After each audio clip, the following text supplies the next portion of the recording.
Écoutez, je vous remercie infiniment d'être là, de prendre un peu de votre temps pour Happy Capital, qui est la plateforme donc, de crowdfunding auquel nous appartenons, Maël et moi.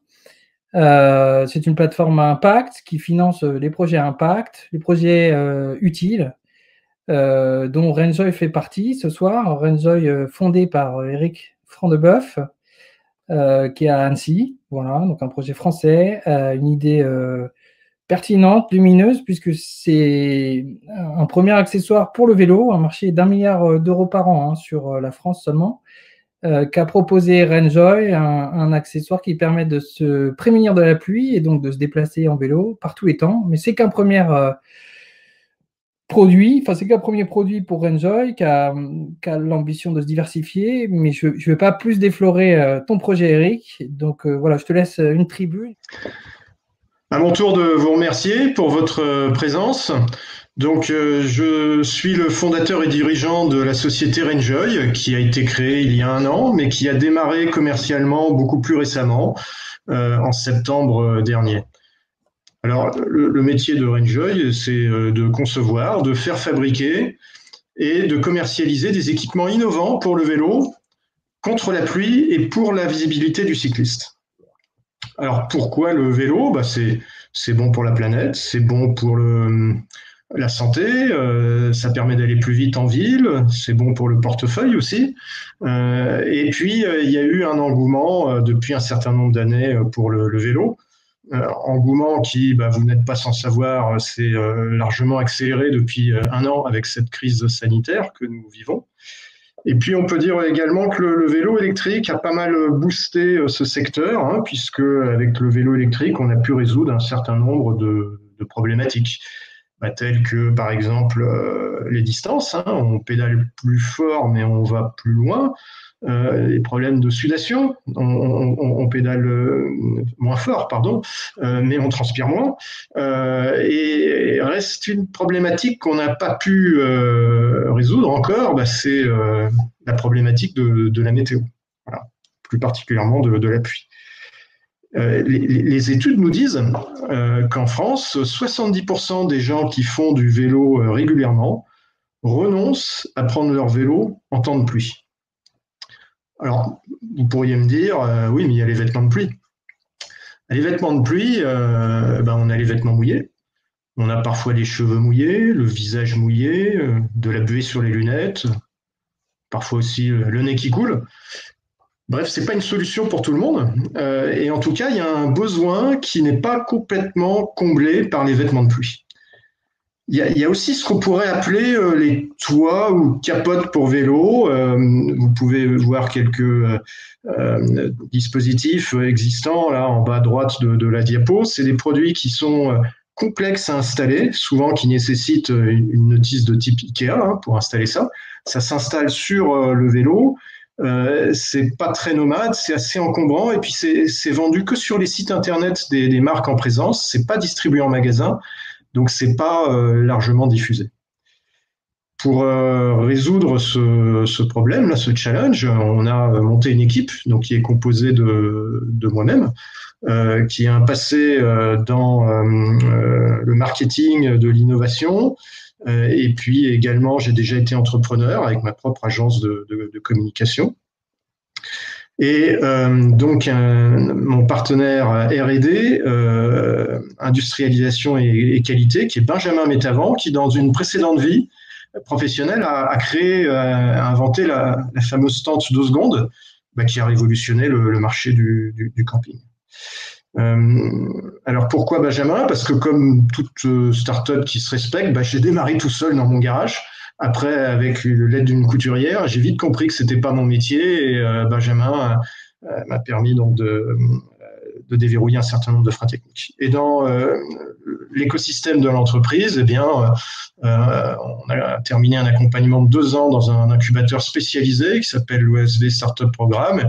Nous sommes lauréats du réseau Entreprendre et puis accompagnés par le réseau Entreprendre. Alors, je reviens à mon problème de météo. Alors, imaginez un instant que vous puissiez faire du vélo sous la pluie, en simple tenue de ville, peut-être même en t-shirt, hein, si c'est l'été, et cela sans être mouillé. Et ben, c'est possible donc par rapport, grâce à cette Bob-Up, qui est une bulle de protection contre la pluie, qui se déploie instantanément et qui s'adapte sur tous les vélos. Donc c'est le premier produit que nous avons mis au point. Il protège à 80% de la surface corporelle, hein, des genoux jusqu'à la tête. Ça veut dire que par grosse pluie, on peut être mouillé sur les pieds et on n'est pas ou peu mouillé sur les côtés. Dès qu'on avance, si vous voulez, l'essentiel vient s'abattre sur le pare-brise. Et le produit est très nomade, puisqu'une fois qu'on n'en a plus besoin, il se porte en bandoulière ou sur le porte-bagages. Et la grosse différence avec les autres produits que vous avez pu voir avant, c'est qu'en fait, il se porte comme un sac à dos. Vous pouvez le voir sur la petite animation à gauche. Et après, on vient greffer immédiatement l'avant de la bulle sur le guidon.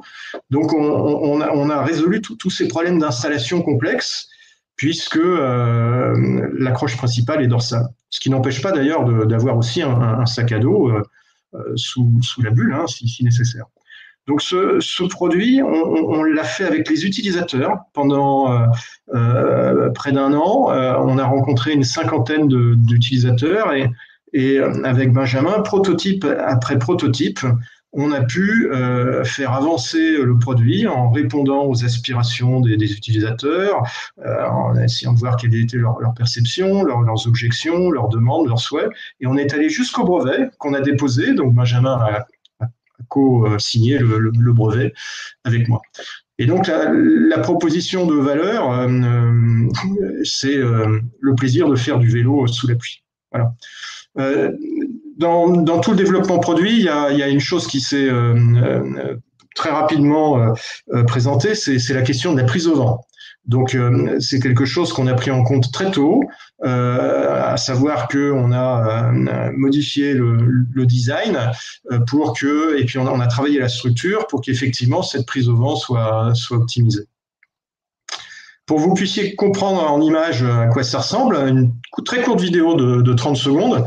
Donc, on a fait plusieurs journaux télé nationaux et régionaux. Celui-ci était à 15 jours de Noël. C'était le hit parade des cadeaux conseillés pour Noël. Et on était le numéro 2. Donc, vous voyez, ça s'ouvre très vite, hein, comme vous pouvez le voir. Il y avait 7,5 millions de téléspectateurs à 15 jours de Noël. On a fait plusieurs dizaines de ventes dans le quart d'heure qui suivait sur notre propre site Internet et sur le site Internet de nos clients, sur les sites Internet de nos clients. Alors, à qui s'adresse ce produit ? Donc, il s'adresse à l'utilisateur urbain. Alors, pas celui qui a une pratique sportive hein, du produit. C'est pas celui qui va faire du VTT ou du vélo de course, mais celui qui va utiliser son vélo au quotidien. Comme disait Antoine tout à l'heure, n'hésitez pas à m'interrompre si vous le souhaitez. Et puis, évidemment, je répondrai aux questions après. Voilà pour la cible utilisateur. Pour la cible de marché, on est Europe du Nord et de l'Ouest, mais on est au nord de l'Europe de l'Ouest. J'entends par là que c'est là que le vélo est le plus ancré en tant que moyen de transport, et c'est là aussi qu'il pleut le plus. Paradoxalement, c'est là où on fait le plus de vélos qui pleut le plus. Et les chiffres que vous pouvez voir sur la droite de la diapo, c'est la part modale, la part consacrée au vélo par rapport aux autres moyens de transport. C'est des chiffres avant Covid. Donc, vous voyez, 3% en France. Peut-être qu'il a doublé depuis cette crise sanitaire, mais on est très loin, dans tous les cas, de chiffres comme aux Pays-Bas où il y a 10 fois plus voilà, c'est 10 fois plus élevé. Donc, il y a un potentiel de progression énorme. À l'échelle européenne, il y a 150 millions d'utilisateurs réguliers du vélo. Une fois qu'on a enlevé tous ceux qui vont renoncer à prendre leur vélo face à la pluie, avec ou sans notre produit, on considère que le marché disponible, il est d'environ 45 millions d'utilisateurs. Et le marché capturable, on l'évalue à 1%, parce qu'on est des gens raisonnables, donc on a mis 1%, c'est 450 000 utilisateurs, donc on est vraiment sur un marché grand public. En 6 mois de commercialisation, on est déjà dans environ 70 points de vente. On réalise 80% de notre chiffre d'affaires dans les points de vente de nos clients et sur les sites Internet de nos clients. Les clients qui sont soit dans le domaine du cycle, avec des magasins structurés ou non en réseau, soit dans le domaine du hors-cycle, comme la Fnac ou Noroto, qui ont également des accessoires de vélo. Donc 80% et 20% en vente directe sur notre propre site Internet. Voilà. Donc, comme le disait Antoine en introduction, on démarre par ce produit, qui est notre produit héros, notre produit emblématique. On ne va pas s'arrêter là, on va en fait continuer notre diversification dans les semaines et les mois à venir, mais toujours autour de la protection contre la pluie et la visibilité du cycliste. Important aussi d'être sur la visibilité du cycliste. Alors, je ne sais pas si vous voyez à l'écran ce bracelet, est-ce que vous le voyez? Oui, on voit bien. Donc ce bracelet, en fait, comme on a un peu d'humour aussi chez Renjoy, on l'a appelé le bracelet le Superbike Hero. Donc, en fait, si vous voulez, il se clipse automatiquement, vous voyez? Et puis, si je mets mon bras à gauche ou à droite, eh bien, on voit que ça clignote. Et puis, vous avez un rétroviseur qui permet également de voir derrière. Voilà. Donc, l'idée, si vous voulez, à chaque fois, c'est... Alors, pourquoi Superbike Hero? C'est un double pouvoir. Hein. Voilà. L'idée, si vous voulez, c'est à chaque fois d'apporter une innovation. On est une start-up, on n'a pas la notoriété de marque des majors du secteur. On n'a pas les investissements marketing suffisants, même après cette levée de fonds, pour émerger rapidement. Donc, on se doit d'être innovant et différenciant. Donc, par exemple, on aura des guêtres, parce que j'ai expliqué que la partie basse n'était pas forcément bien protégée avec la bob-up en cas de grosse pluie. On aura des guêtres, mais pas des guêtres comme les autres. Ce sera des guêtres qui seront clipsables très facilement, avec la même praticité d'installation que la bob-up. Tu pourrais nous montrer à la présentation justement le Bike Hero, puisque tu en as chez toi là, tu nous as montré. Alors, ce que j'étais en train de vous montrer, c'est que le bracelet Superbike Hero, donc c'est un bracelet qui se clipse automatiquement et en fait, il a une double fonction. Il a un double pouvoir, c'est-à-dire que je mets ma main à gauche pour tourner, on voit le clignotant, et je mets la main sur le guidon et j'ai un rétroviseur qui me permet de voir ce qu'il y a derrière. Voilà, donc c'est le bracelet à double super pouvoir. Donc l'idée à chaque fois, comme je le disais, c'était d'avoir des produits pratiques et innovants qui facilitent en fait la vie au quotidien du cycliste. On a par ailleurs des gens qui sont en situation de handicap aujourd'hui, qui nous disent on a vu votre produit pour le vélo, très bien, et nous en fauteuil roulant, on n'a rien pour se protéger contre la pluie. Les solutions sur le marché sont inexistantes ou pas efficaces. Qu'est-ce que vous pouvez faire pour nous? Et donc, on s'est dit qu'on allait y répondre, pas tout de suite, parce que ça demande, alors d'abord parce qu'on veut se concentrer sur le développement proche des produits, et aussi parce que ça demandera des technologies sans doute différentes, mais on a l'intention, à l'échelle 2025-2026, de développer des produits pour les personnes en situation de handicap.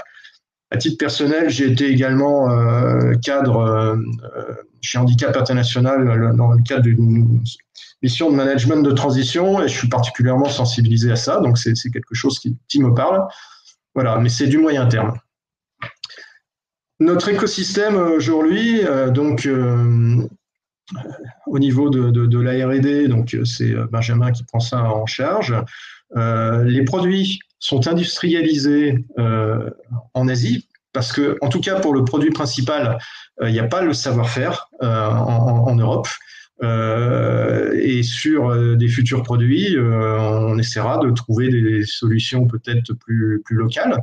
On va également intégrer une approche éco-conception sur certains produits, notamment sur la bulle de protection, la bob-up premium, donc sur des tissus recyclés à base de bouteilles.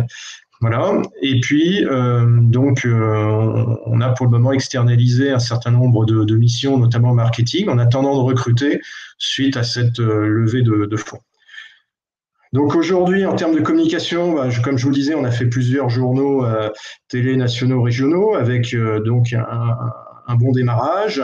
Et notre levée de fonds doit nous permettre d'être plus actifs sur les réseaux sociaux. Sur un premier exercice qui se termine en juillet prochain, on a prévu de faire 100 000 euros chiffre d'affaires et on ne devrait pas être très loin. Donc on est à peu près dans les cordes. D'une manière générale, tout ce qu'on vit là depuis 6-7 mois, c'est ce qu'on avait identifié lors de nos études.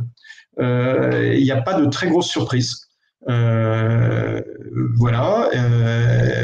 On a l'intention de tripler le chiffre d'affaires dès l'année 2022 en s'attaquant à l'export et puis le démarrage de la diversification produit pour atteindre 5 millions en 2026 avec à terme 75% à l'export et 50% en produits de diversification par rapport au produit principal.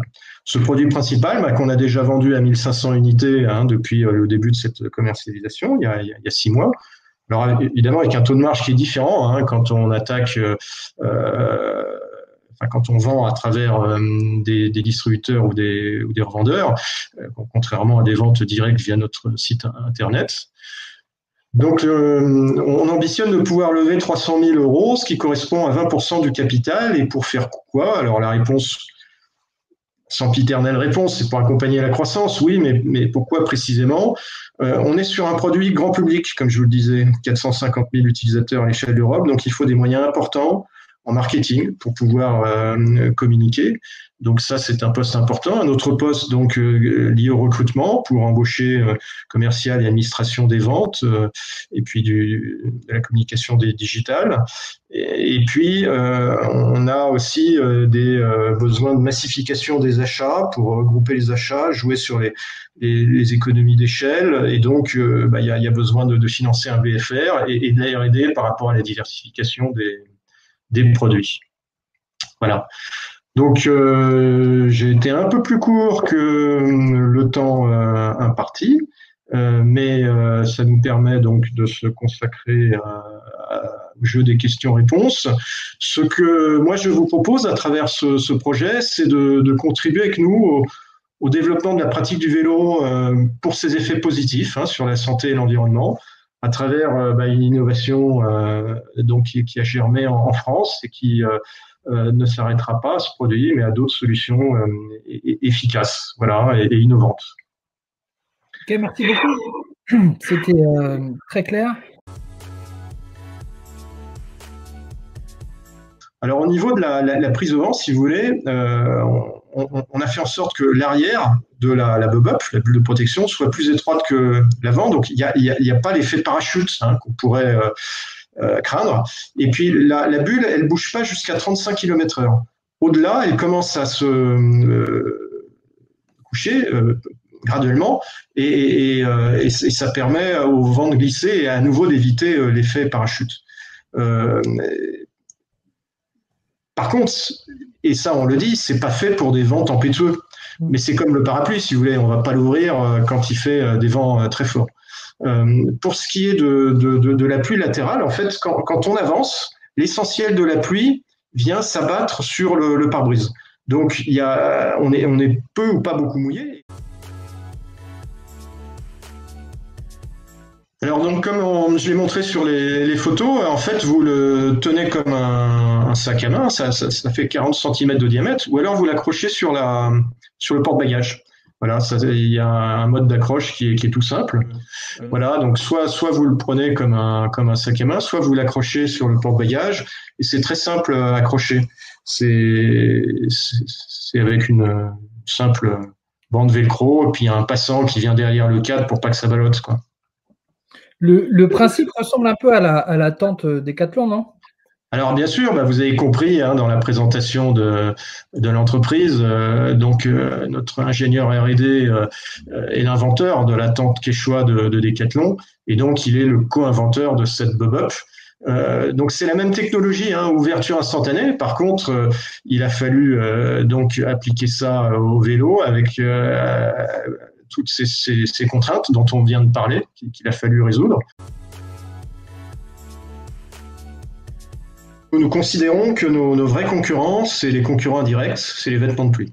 C'est la solution la plus évidente qui s'offre à quelqu'un qui n'a pas connaissance de la Bob-Up.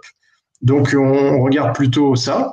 Et les concurrents que j'appellerais Toit ou Capote pour vélo, j'ai pu en montrer quelques-uns au début du diaporama. C'est des dispositifs qui effectivement sont complexes à installer et qui n'ont jamais vraiment rencontré un marché de masse, alors que nous visons le marché de masse parce que il y a cette complexité et puis aussi leur modèle économique ne leur permet pas d'aller en magasin. Ils sont vendus que sur leur site internet, donc ça restreint énormément la diffusion et on a fait le choix inverse d'aller tout de suite en magasin et notamment en grande distribution spécialisée. On ne va pas aller chez Carrefour ou la grande distribution à la GMS, mais la distribution spécialisée. Donc ça, pour nous, c'est important. Un pantalon et un haut imperméable de qualité, c'est à peu près une centaine d'euros TTC. Oui, c'est ça. Donc, c'est des prix comparables, effectivement, avec une promesse différente. Donc, la perspective de sortie, on l'évalue à une échelle de 5-6 ans chez un distributeur ou chez un industriel. Le premier produit que vous avez pu voir, le savoir-faire n'existe pas en Europe. C'est-à-dire que quand Benjamin a inventé cette tente de seconde, il n'a pas uniquement créé un produit, il a créé un métier avec une filière et une chaîne de fabrication avec des... Il y a par exemple en bout de chaîne de fabrication des enfileurs. C'est un peu bizarre comme terme, mais des gens qui mettent les arceaux en fibre de verre, etc. Donc il y a pas ce métier en Europe et ça va plus loin, c'est que il n'y a pas non plus les composants. Pour trouver des arceaux en fibre de verre qui soutiennent une tension quand c'est fermé et replié sur un diamètre de 40 cm, j'ai cherché en France. J'ai cherché jusqu'en Australie et on n'a pas trouvé. Et en fait, les composants qui nous sont approvisionnés, il y a des adjuvants spéciaux dans les matériaux qui font que ça tient. Et ça vient aussi d'Asie, donc c'est localisé là-bas. Par contre, sur l'éco-conception, j'en parlais, on va sortir une Bob-Up Plus qui aura, donc là c'est pareil, c'est pour la fin de l'année, c'est d'ailleurs, ça sera offert d'ailleurs aux gens qui investissent à partir d'un certain montant, il y aura plusieurs et cadeaux en tissu recyclé, il y aura des protège-mains, il y aura des bandes phosphorescentes, voilà, il y aura un certain nombre de choses en plus. Il manquera plus que l'allume-cigare et la boîte à gants, mais elle ne sera pas encore fabriquée en Europe, effectivement. On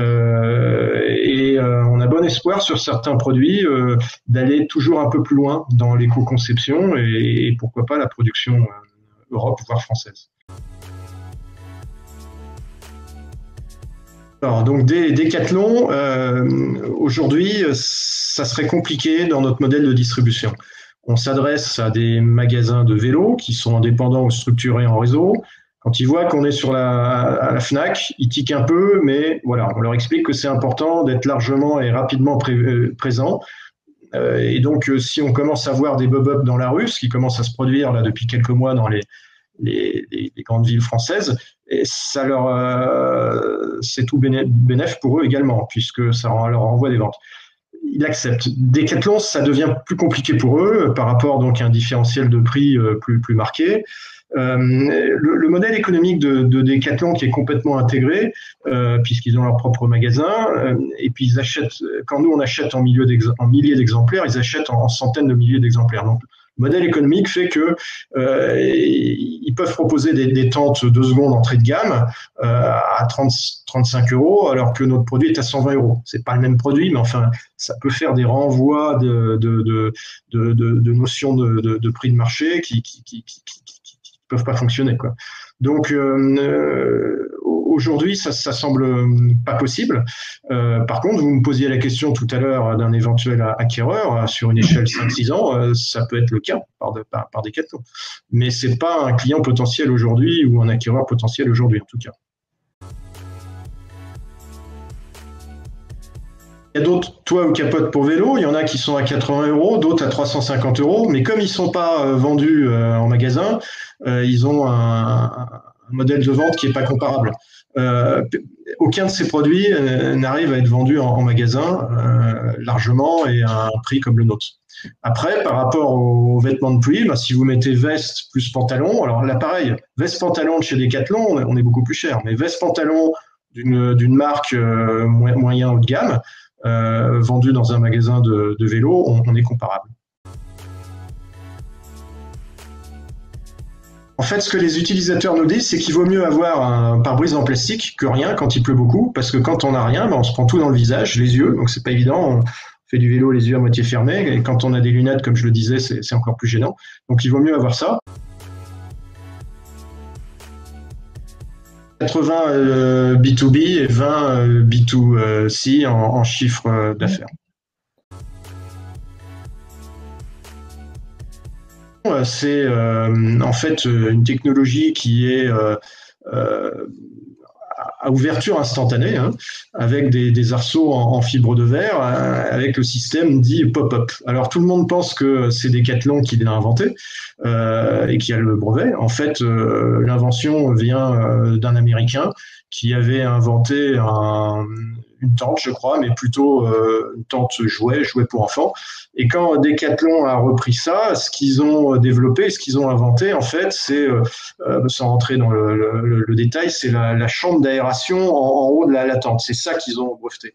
Et donc, ils ont développé et déposé ce brevet. Et derrière, ça a fait germer toutes sortes d'innovation en pop-up. Vous voyez des tentes sur les plages, vous voyez toutes sortes de choses, et on a eu l'idée d'utiliser ce procédé pour le vélo, sachant que ça existait déjà un peu, mais accroché sur le vélo. Et nous, la différence, c'est qu'effectivement, ça se porte comme un sac à dos et on vient greffer l'avant. Et c'est ça qui fait toute la différence. Voilà. Donc ça, c'est les arceaux en fibre de verre. Et après, c'est des matériaux textiles. Mais la forme est étudiée pour que le déploiement se fasse automatiquement, instantanément, et que la forme reste, c'est-à-dire que la forme courbe soit résiliente. Voilà, c'est ça. Et le gros travail a dû se faire sur la prise au vent, parce que il fallait que ça soit assez souple pour appuyer. Mais mais en même temps, il fallait que ça soit assez rigide pour pas que le vent la plie en fonctionnement, en utilisation. Donc, ça a été ça le gros challenge. Sur de la vente directe, on est sur du 65% de marge environ. On peut diviser par 2 quand on est sur de la vente indirecte, parce que en fait, nous travaillons. Il y a 2 intermédiaires entre l'utilisateur final et nous. Il y a un distributeur et il y a des revendeurs. Nous avons un distributeur pour le cycle, c'est-à-dire tous les magasins de cycle, et nous avons France, et nous avons un autre distributeur pour le hors cycle, donc Fnac, Darty, Boulanger.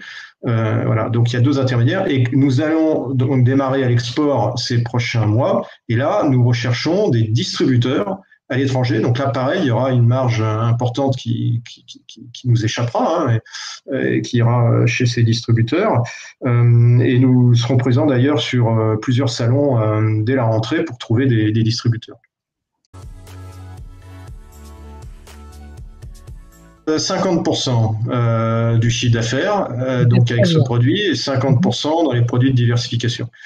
On avait prévu d'en vendre 2000 sur le premier exercice qui se termine en juillet, et on va terminer à environ 1500-1600. Voilà. C'est déjà super pour un premier exercice. Voilà, donc, on a prévu d'en vendre entre 4 et 5000 dès la 2e année, avec une montée graduelle qui s'accompagnera effectivement d'une accélération de la diversification des produits pour être moins dépendant du produit principal, qui restera le produit ambassadeur, mais qui ne devra pas dépasser à terme les 50% du chiffre d'affaires. Merci de t'être prêté au jeu de toutes ces questions. Merci à tous Merci. ceux qui les ont posées et le caractère éclectique, diversifié de ces questions. Je voulais juste rappeler, peut-être ne l'ai-je pas assez fait, que Renjoy est actuellement en vote sur notre plateforme, ce qui signifie que on est dans l'antichambre de la campagne publique de levée de fonds. Pour passer cette phase, eh bien, il faut collecter 30 000 € d'intention. C'est ce dont on a convenu. Donc, ils ont besoin de vous et de votre soutien. On en est à peu près à 10 000 € d'intention. Donc, n'hésitez pas vraiment à les soutenir et à vous prononcer non seulement sur un montant en euros, mais aussi sur voilà, vos avis. Alors, vous pouvez laisser des commentaires, des suggestions, et puis vous verrez, il y a un système de notation selon différents sujets voilà, qui nous aideront et qui aideront Eric dans sa trajectoire.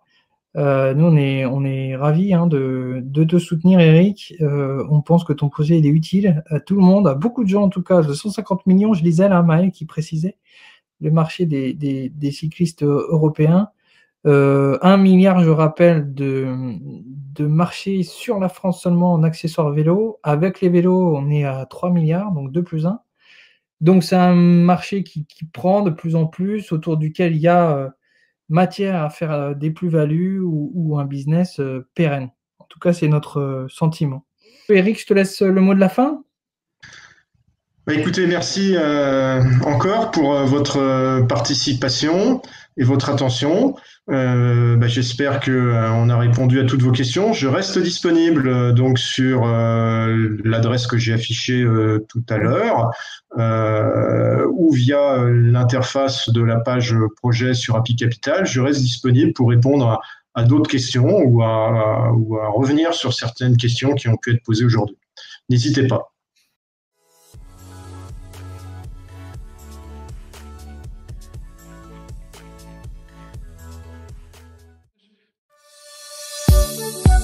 Thank you.